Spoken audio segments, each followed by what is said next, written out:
battered and worn, still I can see the light, tattered and torn. But I must kneel to fight, friend of mine. What can't you spare? I know sometimes it gets cold in there when my legs no longer carry, and the warm wind chills my bones. I just reach for Mother Mary, and I shall not walk alone. Hope is alive while we're apart. Only tears speak from my heart, break the chains that hold us down, and we shall be forever bound. When I'm tired and weary and a long, long way from home, I just reach for Mother Mary, and I shall not walk alone. Beauty that we left behind, how shall we forever find? Take away our weight in sin so that we can live again. My legs no longer carry, and the warm wind chills my bones. I just reach for Mother Mary, and I shall not walk alone. And I shall not walk alone. And I shall not walk alone.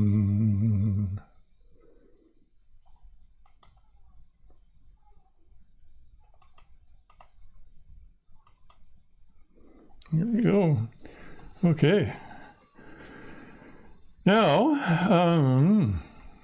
hello and welcome to all of you peas in Podland. I'm David, and I'll be the one casting pods this evening. The intro song was I Shall Not Walk Alone by the Blind Boys of Alabama, who are blind, very talented, very black, and one of my favorite gospel groups. Now, I thought of something today, and you think of COVID sometimes, and you think of idiots. Well, so I call it I call it like COVIDiot. So one definition of COVIDiot is one who thinks being COVID-proof is part and parcel of being bulletproof, and vice versa. Although there is no truth in either statement, at least until there is a COVID vaccine. B definition is one who thinks that COVID is all about them and change their interpretation of restriction parameters to suit their agendas. And C, small hands down, the winner of the COVIDiot Award is Donald Trump. And you know what they say about men with small hands. So, where are we?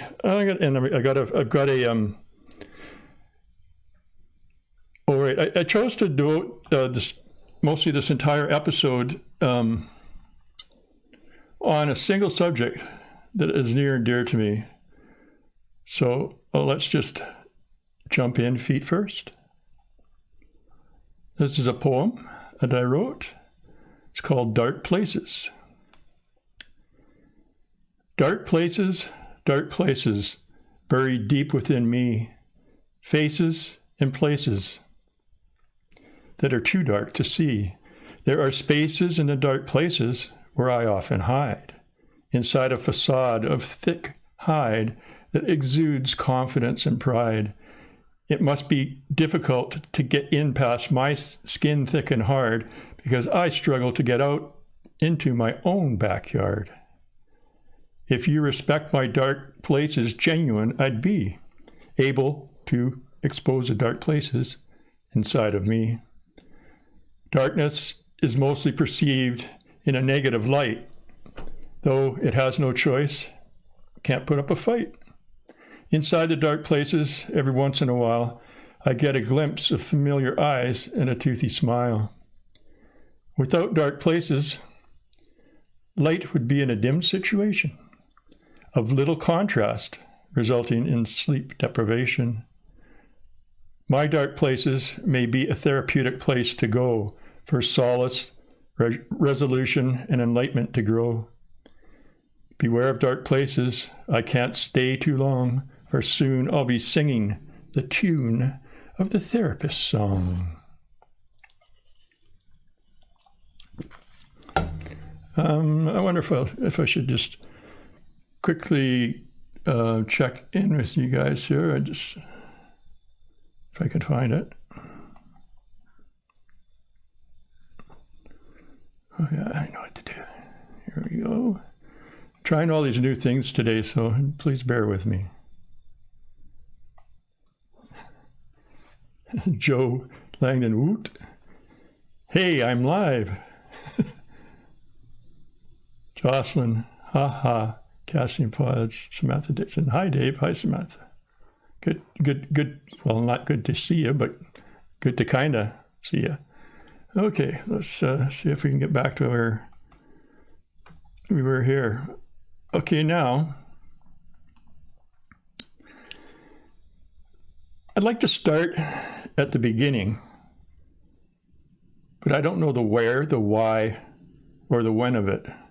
Some say it's genetic and can be passed on through families. Others say it is a combination of things, such as childhood trauma, substance abuse, or chemical imbalance that may or may not have been present since birth. A very stressful work environment and or stressful personal life can also come into play. Perhaps it was a combination of all of these factors and more. What I do know is that I will never know the answer, but I'm dealing with it the best way I can. 8 or 9 years ago, I was diagnosed with severe bipolar depression, emphasis on depression. I was good at building up defenses like body armor to keep people from reaching me, but over time the armor plating was stacked layer upon layer. The weight, the burden, and the oppression became too much to bear. I was becoming ill by trying to protect myself. Because of this mentally driven metal facade, people had no way of knowing I needed help, and I felt that I couldn't or wouldn't ask for help. The stigma associated with mental health can be a dilemma for the afflicted. If I rat on myself by seeking help, I become exposed to ridicule from others and myself. The armor has been replaced by a full body tats that exude the stigma of mental health. No matter where you look on my body, you will see symbols, text, and raw likenesses that represent my affliction. If I choose not to rat on myself, the risk of exposure is minimal, but the risk of not fostering a positive change is great. When I first reached out, I was living on Salt Spring Island. And exactly when I first became depressed is unclear because that kind of stuff just doesn't happen overnight. My guess is that it had been brewing for a couple of decades. It was so gradual and consuming that I didn't understand my declining mental health was jeopardizing my overall health and even my life. I was visiting my GP for an unrelated issue and just blurted it out. I've been sad for some time now and I don't know why, I said. She screened me for depression, then prescribed me antidepressants and gave me a referral to see a psychiatrist. And a few weeks later, I visited him. I thought it was going to be a bad experience, but I felt we were making some headway. In 2009, I had a fall at work that broke a few things, most notably my back. Fortunately, the spinal cord remained intact, but I can't forget about it because daily I am reminded by, some degree of pain. A few months later, I moved to Vancouver, and I defied the odds by finding a GP within weeks. Usual thing. In 2010, I had both thumbs reconstructed and a total hip replacement. So all these sort of things happening to me. Unfortunately, I didn't address my mental health issues, and kinda let it slide.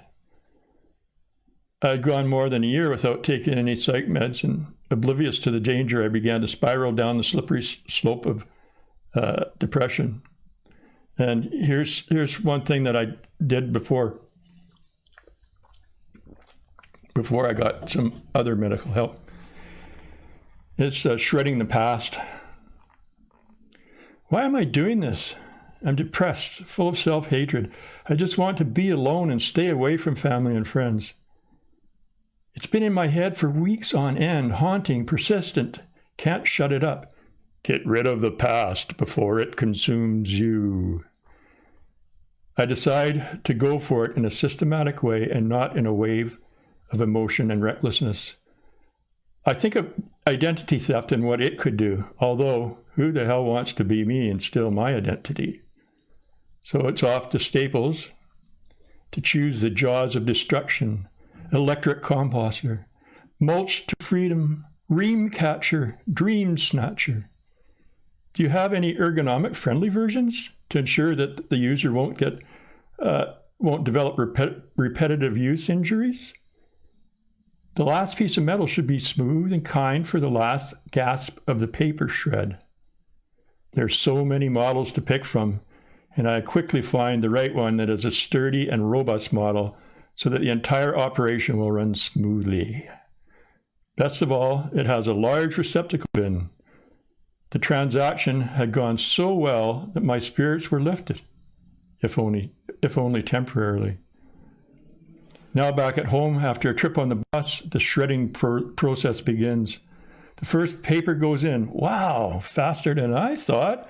Soon pages are fed in, so one follows the other on a paper train to become recycled paper and eventually shredded again. One at a time becomes two, then a few. In very little time, the bin is full to be emptied into a bag for recycling.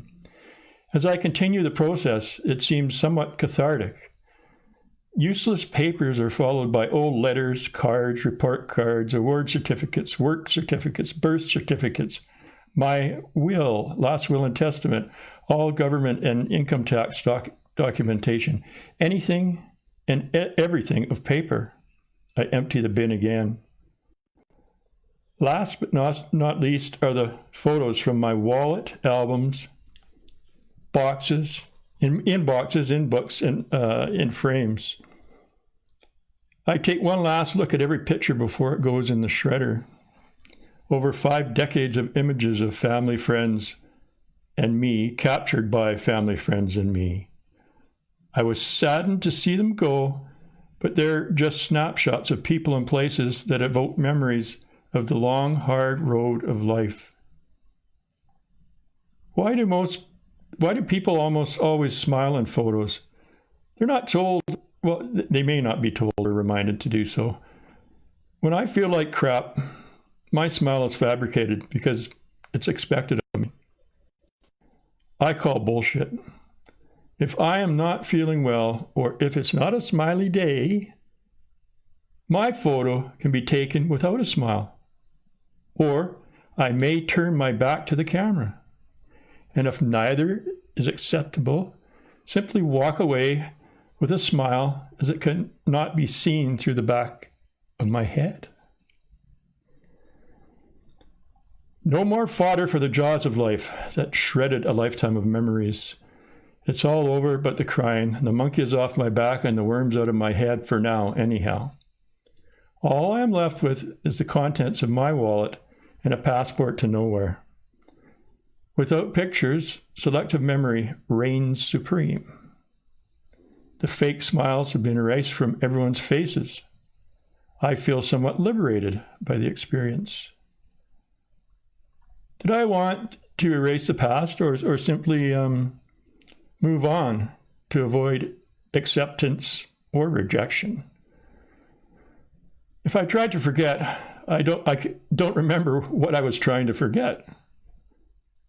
Was it a job well done? I'll leave that for the professionals to decide. Do I miss the photos? Not really. Any regrets? Maybe I should have passed them on to my children.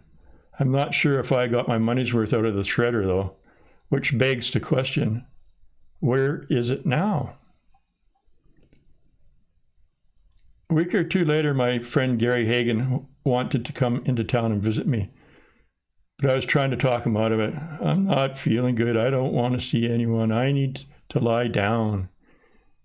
And Gary kept hounding me until I gave in. He came to my place and said, "You look like shit." We talked for a while, and Gary said, "Dave, come on, we're going for a ride to the hospital." "But I'm okay," I replied. "There's nothing wrong with me." "Let's leave the diagnosis to the professionals," he said. I was feeling awful, but my ego was already plodding down the street of denial while Gary led me down the street of de-hospital. There was no room at St. Paul's, so we were instructed to go to Richmond, and that's where I was admitted. But I have only vague memories of that facility, other than everything looked blurry because it was difficult to see through all the tears. Yes, my tears. I think I had a single room, and I believe that Gary and Carolyn may have visited me, but I'm not sure. I stayed there for 10 days from the 19th to the 29th of April, 2010. Once I got home, I went to St. Paul's Hospital Psychiatry Department as per the instruction of Richmond Hospital. When I got there, I met with a psychiatrist who prescribed me some medication. I saw him on a fairly regular basis and enrolled in some in-house programs and experiencing a slow but good move shift. I was presented with an opportunity to go to Kenya for missionary work at a girls' orphanage run by my friend Rita Balachandran. Rita, Michael Doyle, Father Jules, and I traveled to Maremba, Kenya together. I had discussed this trip with my psychiatrist, and he agreed that it should be okay for me to go. Kenya is another story for another time. But I mention it because a month or two into the trip, I was feeling okay, so I decided to stop taking all my medications. I even called my psychiatrist because I wanted to know the best way to discontinue the medicine. He gave me that information, but told me more than once the best thing for me was to continue with the meds. I guess the meds made me feel good enough that I knew better than him, and I didn't need them anymore. I now know that I was giving myself far too much credit for mood improvement. Lots of people make this mistake. I briefly experienced some nasty side effects and a gradual decline in mood.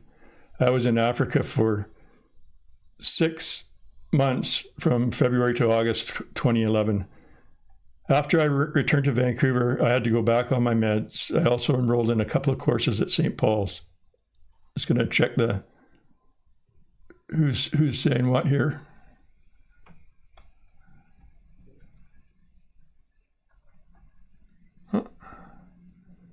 Thanks, Carolyn. Whatever. Okay.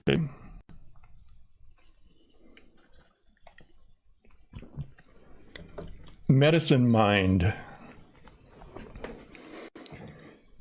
At least once a day, let me start again. At least once a day, a familiar voice visits to say, I'm in your head. You're better off dead. Get away from it all. So I take that advice along with my meds. Open wide, toss them all into the water slide, break down, consume, digest, contemplate, meditate, ponder. I can live with that. Oh, Davey forgot. Davey did a bad thing.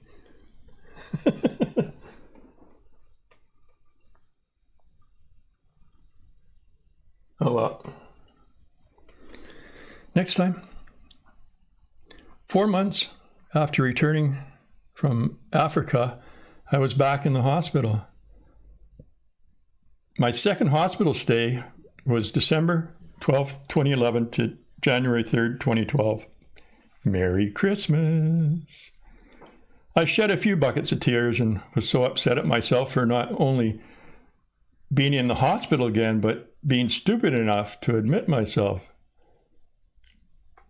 I didn't care much for group therapy because I'm somewhat of an introvert, and extroverts tend to dominate the conversation in group dynamics. Some people talk about the same things session after session, and others just ramble on. I found myself getting angry and wanting to tell people to shut the fuck up. When it was my turn, I would err on the side of brevity and say things that I thought people wanted to hear and not what I wanted to say, like shut the fuck up. Anger is not conducive to group therapy, regardless of whether or not it is publicly aired. I may have mental health issues, but I'm not an idiot. At least I don't think. Group therapy, cognitive behavioral therapy, and medications helped marginally. I decided to do some research, and my psychiatrist had mentioned ECT, so I looked into it. Electroconvulsive therapy is a procedure done under general anesthesia in which small electrical currents are passed through the brain, intentionally triggering a brief seizure. ECT seems to cause changes in brain chemistry that can quickly reverse symptoms of certain mental health conditions. Side effects: confusion. Immediately and after treatment, you may experience confusion, which can last from a few minutes to several hours. Memory loss, physical side effects, medical complications. I guess 4 out of 4 ain't bad. If I can get the right one here.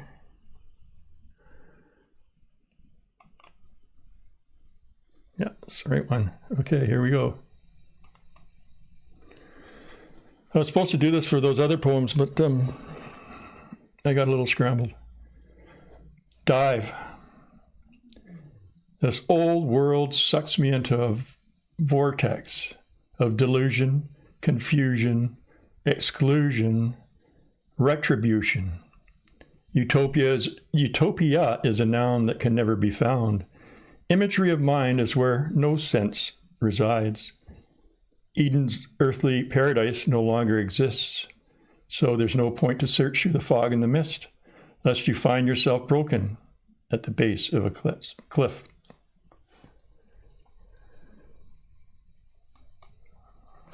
Okay.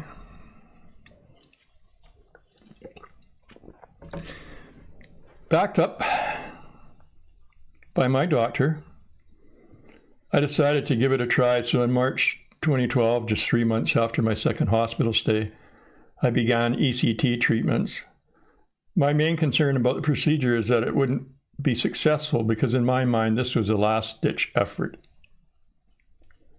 From March 2012 to August 2012, I went in for a total of 25 treatments, and for the final 6, they cranked up the juice. One big hassle was that I had to have someone to meet and escort me home. Lots of family and friends helped out, and I'm forever grateful to them. Going home always meant a trip to Denny's because I'd been fasting from the evening before and couldn't even have a coffee in the morning. So after a good breakfast, I would be taken home to rest. So here's the pre-procedure routine. I would arrive solo at the hospital and go to the ECT area and change into the booties, gowns, the first back to front and the second as a house coat, and then top it off with that hat thingy. Next, I would lock up my belongings and grab a seat in one of the recliners and wait for a nurse to check my vitals and put an IV line into my arm. When it was time to go, one of the nurses would lead me in. I would lie on the gurney while they fastened the electrodes to my forehead. Just give me 1 second here. No, I didn't. I was just getting to the good part too. Sorry about that.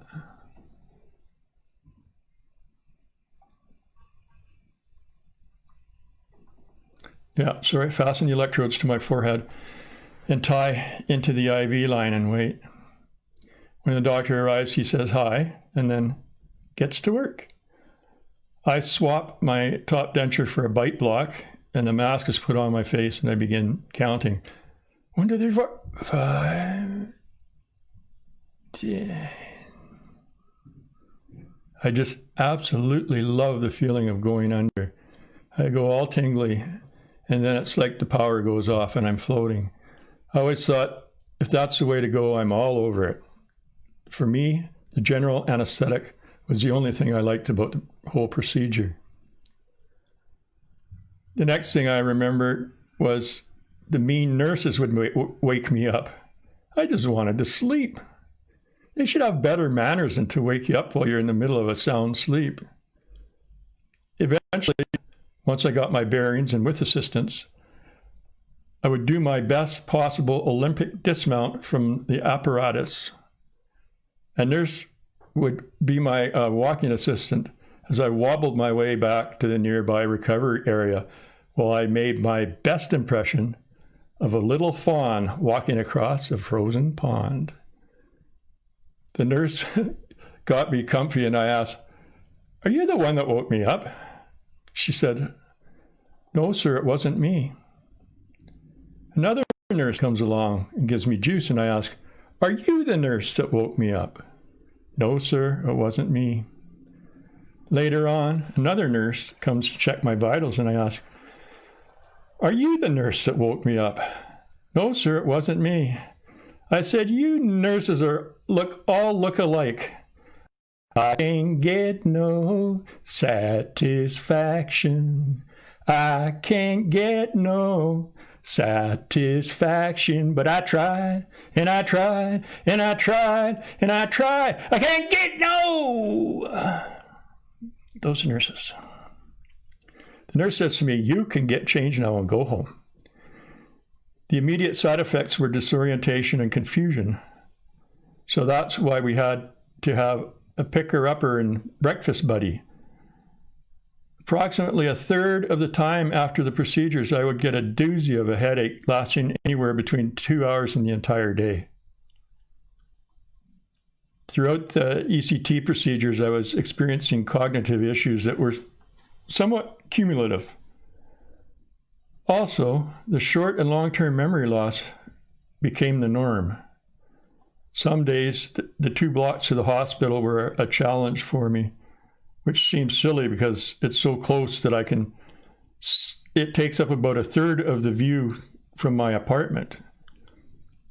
I can't make any sense of the walk start to finish, but I just leave my apartment to start by putting one foot in front of the other and go bit by bit and slowly recreate the route aided by visual clues. Most of the time, I would make it to the hospital on the first attempt, The next thing was to enter the building and try to navigate my way to the destination. I used to volunteer at that hospital and should know where to go, but I don't. But I did know enough to ask the volunteers, and they would set me straight. Sometimes I would get confused, not knowing if I was there for ECT or for an appointment with my psychiatrist. During this time, I was also experiencing vision problems. Reading was so frustrating because I would try to read a sentence, and before I finished it, I'd already forgotten most of what I've already read. Also, I could not write legibly, not even sign my signature, because of spasms and loss of motor control. These side effects affected my mood, as you can well understand, almost to the point of no return until I was visiting my psychiatrist. And I said, nothing is working. I want to die. I just want to die. He said, you might want to consider another hospital stay because it seemed to help in the past. My concern was being released too early. He said, not if I commit you, because no one can let you go home without going through me, and that includes you. I agreed, and he started filling out the paperwork. Security guards escorted me away to the holding cell where I had to relinquish my clothes and valuables in exchange for the light blue gowns. Just gonna get another sip here.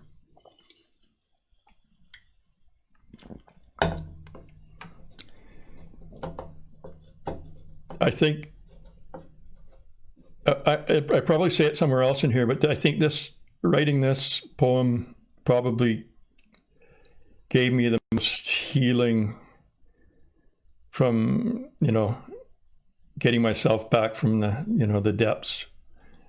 And it's called Head Case. I want to die. Don't know why. Misery, pain, and despair speak of the helplessness and hopelessness that has rendered me isolated and unaware of any danger signals. Numb, I lay on the gurney with electrodes secured to my head as they wait to be fed with the juice to reboot my brain. This is the 24th time I hope to wake up dead.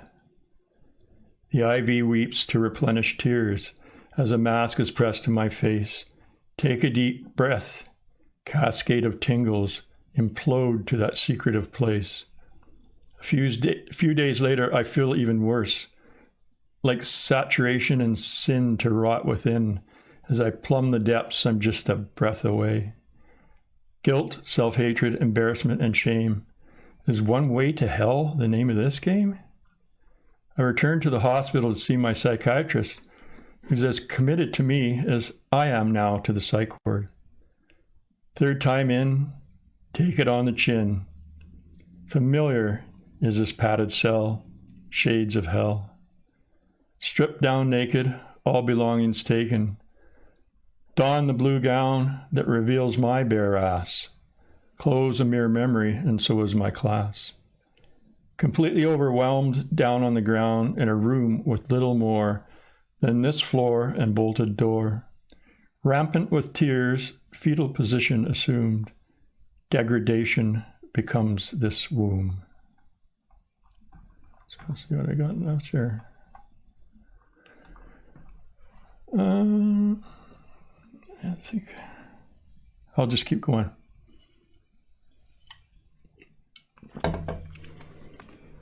I was admitted to Ward 8C, which received a lot of light from the many south and west facing windows. I could look out to the south facing windows and see my apartment. I cried, and the tears flowed off and on for 3 or 4 days. After a few days, I was given the okay to wear my usual clothes during the day, but I declined because I was in bed all day long, and the thought of having to change twice a day seemed like too much for me to bear. Other than getting up to go to the bathroom or eating a meal, I just stayed in bed for the first week and may have cried 100 or 200 times. And about a week later, I began to wear my clothes during the day. One thing that I didn't like about the psych ward was there were 4 to a room. And of course, the first night, the snoring was driving me crazy. But I soon remedied that with the earplugs that the nurses had. A psych ward is not a place to forge relationships or friendships. So I mean, you can kind of say hi to people, but it just doesn't work. It just doesn't work.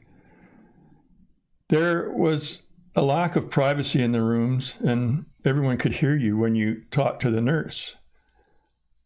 One day, a young man in the bunk kitty corner from me started yelling and screaming at me. Why don't you just kill yourself and get it over with, you useless piece of shit? Do us all a favor and kill yourself. He hit a nerve. I replied, you first. Come on, show me how it's done. He continued with his tirade. I'd had enough, so I got out of bed and walked towards him, and before I reached him, a couple of nurses, in response to the disturbance, flew through the door and said to me, stop and walk away, which I did. But I was trying to explain my case, but they said, this is not the time, later. The guy was still going ballistic when the security guard showed up. He looked much better in handcuffs, and I never saw him again. The ward psychiatrist was good to me. I was determined to stay until there was a feasible plan in place for when I go home. I kept asking for psychotherapy. Eventually, the psychiatrist and I agreed on a plan. My third stay in the hospital was, it was about 2.5 months or something. The 27th of August, 2012 to the 6th of November 2012. After I got home, I was having a lot of problems with short and long-term memory, reading and writing. A few weeks later, I finally got to see a psychiatrist who is a psychotherapist, which is very, very unusual. And instead of the regular 30-minute sessions, his were an hour. To start with, I saw him 3 times a week. This psychotherapy marked a new beginning for me. From April 2010 to November 2012, I was hospitalized 3 times for a total of 105 days for mental health issues. I chose not to have any visitors for the 2nd and 3rd stays. I also had 25 sessions of ECT and lots of meds. Presently, I take a cocktail of psych meds and have done so since November 2012 with only a few problems. Okay, just going to check 1 sec here. Let's see.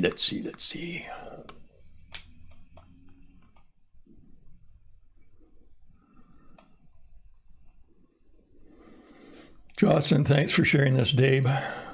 Jill Bartle, David. Jocelyn, Head Case is a powerful poem. Sam, nice big heart. Excuse me. Yeah, I kind of wondered if I should do this, but then I thought, you know what? It's my podcast. At least I didn't do it on the first one. Okay, so where are we? I'm not sure why I chose to dedicate an entire episode to my mental health issues. I received so much healing by writing Head Case, which was just a drop in the bucket of my experience But that drop could just as well be nitroglycerin because it's small but packs a big wallop. I'm unsure what effect this public purging will have on me. Only time will tell. Maybe others will have their eyes open to see what people with mental health issues go through. Generally, people can't remove themselves from their situation to see how the illness affects them. People don't understand why you don't ask for help, but you are either unaware you need it or that you can't or won't ask for help. And that, my friends, is part of the illness. After all is said and done, one might think that ECT is a barbaric treatment. It works well for some patients, and the side effects can be minimal.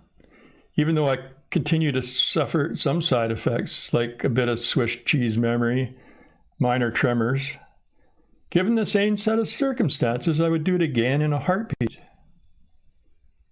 It was a last gasp, or one could even say do or die effort, and I believe it steered me back into the hospital with the resolve to take all the time I needed to get the right help and heal as much as possible. Psychotherapy, which ironically came last, seems to have helped me the most. I think the most significant single thing that I can take away from my experience is compassion.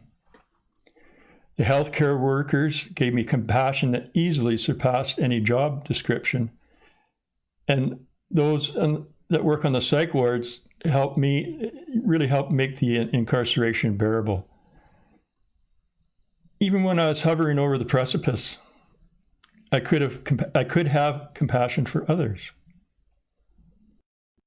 What has taken me a long time to understand and foster is compassion for myself. At times, self-compassion must be exercised before compassion for others. Self-compassion is by no means selfishness.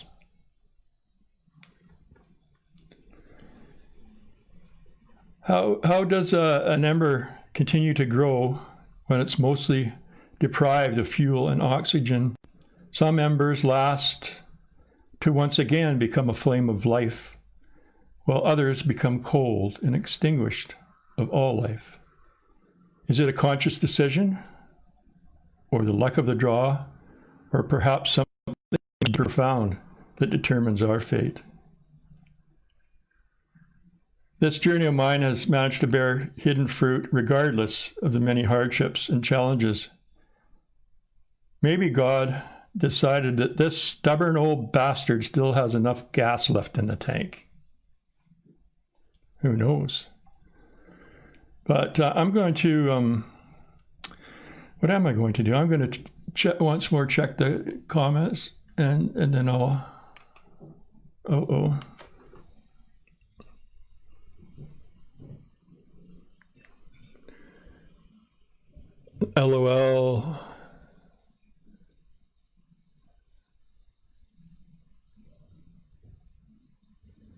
Yeah, Jill got a really nice comment there, but it's so damn wordy. No, I'm just kidding, Jill. Samantha, humor is awesome. Serena K, very brave. LOL, Samantha. Jocelyn, I'm forever grateful to that psychiatrist, psychotherapist. And I will read Jill's, I think. Jill's comment is, your poem does pack a wallop indeed. Lots of parallels in my family, David, myself included. We do what we must. People may not understand without this personal experience. I'm so glad you're doing better. Your openness is a gift to the rest of us. Thank you. Thank you, Jill. It's an honor. It's a privilege to share. I got to see if I, oh no, it's not that one. Come on, David. Okay, yeah, this is about pretty much the end of it, and I'll just see if I've got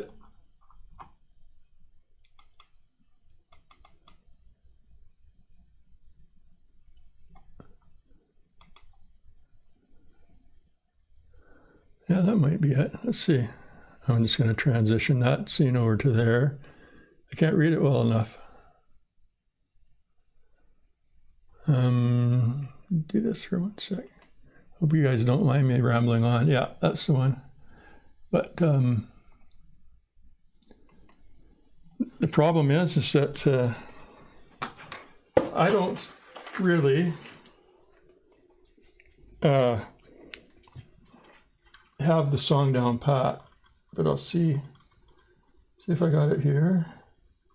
Yeah, and I'll try it.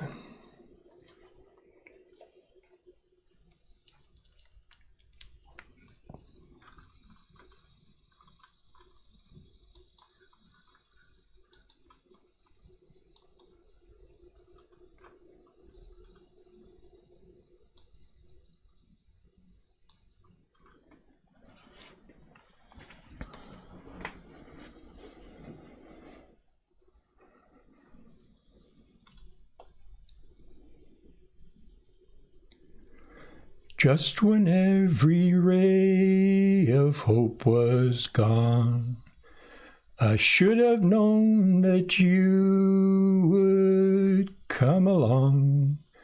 I can't believe I ever doubted you. My old friend, the blues, another lonely night, a nameless town.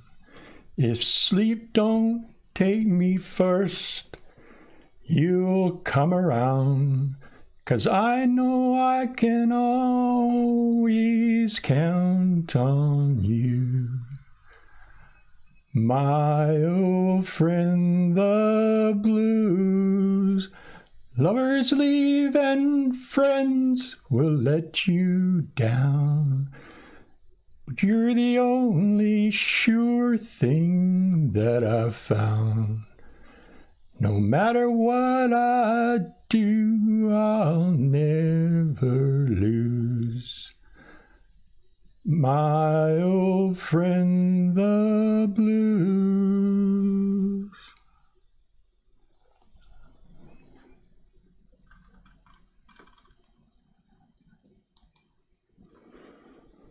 Sweet and friends will let you down, but you're the only sure thing that I've found.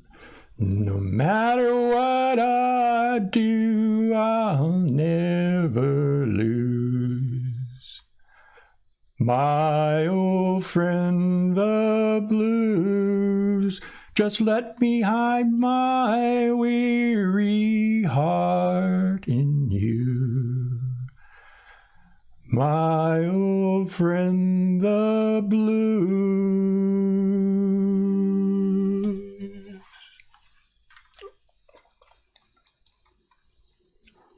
Okay, let's see. I don't think there's anything left to do.